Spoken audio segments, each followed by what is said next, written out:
Bilirsiniz, insana uşaqlıqdan aşılayırlar ki, maddiyat əsas deyil, maddiyat əsas deyil. Ona görə bunu aşılayırlar ki, irgənc yollara düşməsin, maddiyat dalıca qaçmasın.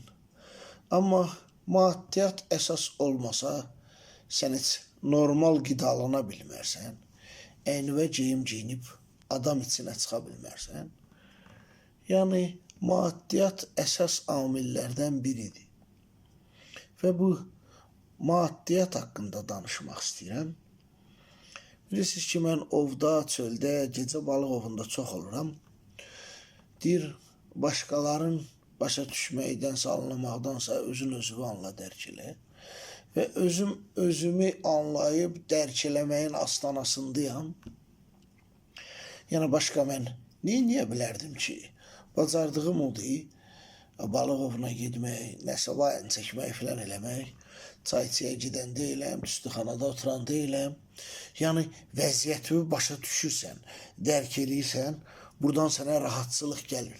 Yəni, olacağım, bacaracağım, biləcəyim budur. Öz vəziyyətimi dərk eləyəndən sonra rahatçılıq gəlir insana.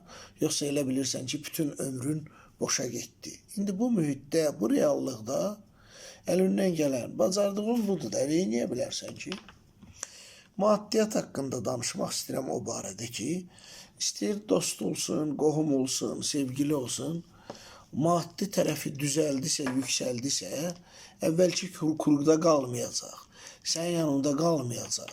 Ya sən kimi içinsə övliya olmalısan, imam qədər, ensiklopedik insan qədər mənəvi bağlantın olmalıdır ki, o iqtisadi tərəfdən inkişaf elədikdən sonra səndən əl çəkməsin, sən o üçün qur olmalısan.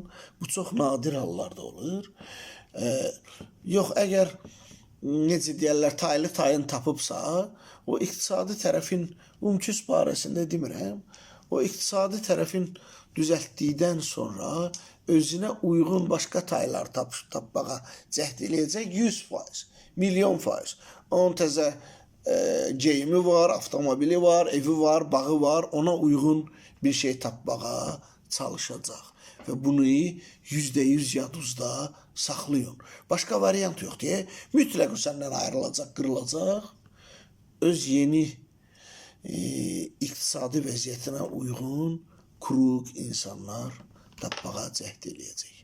Bu qədər.